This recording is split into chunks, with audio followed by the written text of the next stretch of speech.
Hi, I'm back. Thank you. I just finished step 13 here. And so what things look like now is I've got a bunch of pins hanging on the back.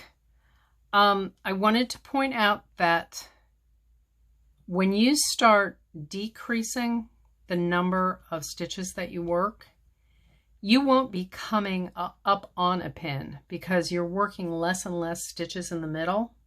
So the pins start to stack up on the back, and we'll take care of processing all of these in a minute. And I'll show you how that's going to work. So I'm on step 14, and it says slip one purlwise and attach the pin. So I'm slipping one purlwise, and I'm going to attach a pin to the back here, to the working yarn.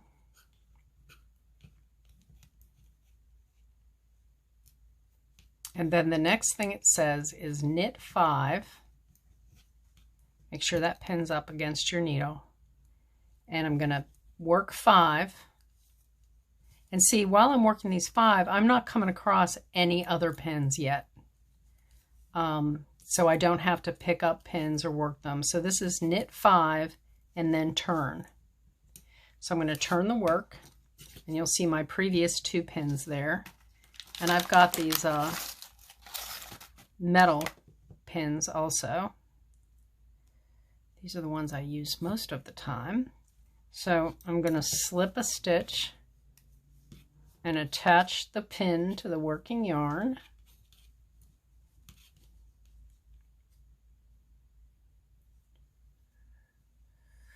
And then I'm going to purl 4.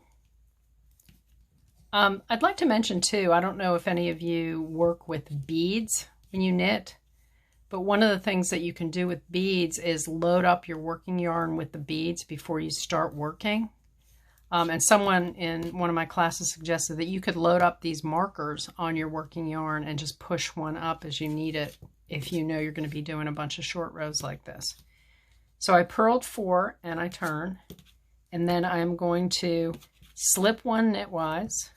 I'm going to, or purlwise, I'm going to attach my pin, and then it says knit to the end, processing pins on the way. Okay, so let me add this pin first. And it's going to say, oh, and I split my yarn here, so you do not want to put your marker in the middle of your yarn. You want it to go around the yarn. Okay, there we go. The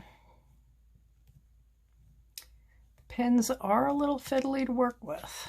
Okay, so attach the pin to the back and then knit to the end, processing pins as you go. So there's my pin. Where's my pin? It slid down the yarn, so I'm going to slide it back up, get it close to the needle. Here it is. Here's the pin I just added, right back here.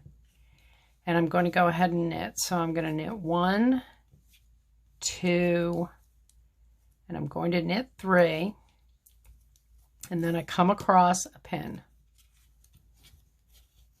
and I'm going to take that pin and I'm going to lift the yarn up onto the left hand needle in the correct orientation.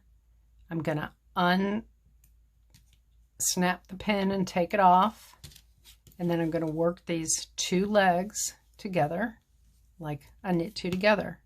Then I come across another pin, and I pick up the pin and I put it on the left hand needle in the correct orientation. I take off the pin and I work these 2 together like a knit 2 together. And then I'm going to come across another pin. I'm going to pick up the pin, put it on the left hand needle, take the pin off, knit those 2 together, and I come, and that's it. That's all the pins. So I'm going to go ahead and knit to the end of the row. Okay. And then the next instruction says, oh, it says slip purlwise attach pin. That is incorrect. So I will need to fix that on my handout, but what you're going to do when you get here is you don't have to attach a pin anymore. and you don't have to slip one purlwise. So all you're going to do at this point is you're going to purl to the end, and you're going to process pins on the way.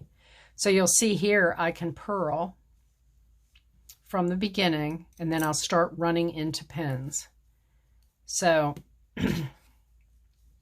1, 2, 3, 4, 5, 6, 7, and then here's 8, where I run into a pin. I'm going to lift it up on the left needle so that it's oriented correctly. I'm going to take the pin off, and I'm going to purl those two, the lifted stitch and the pivot stitch, together. There you go. And then the next stitch, I run into a new marker, and I'm going to lift it up on the left needle so that it's oriented correctly with the right leg in the front. Take off the marker. Now I'm going to purl these two legs together. These are very tight. Not entirely sure why. And then here's another marker. I'm going to lift it up to the left needle, orient it correctly, take the pin off, purl it together. And then one last time, I'm going to lift the pin. Actually, I put that pin on the wrong side. So give me a second. If you end up doing this, it's an easy enough mistake to fix. I think I put you're supposed to slip the stitch first, then put the pin on the marker. I think in this case, I put the pin on the marker and then slip the stitch. And so that's why it got out of order. So I'll pick up the left-hand stitch, orient it correctly on the left needle, take the marker out, and purl these two together. Very tight, very, very, very tight.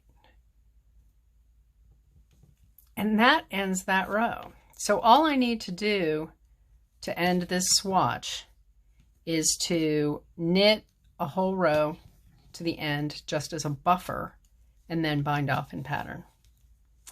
So I appreciate you sitting with me through this short row journey, and please look for future videos as they come out.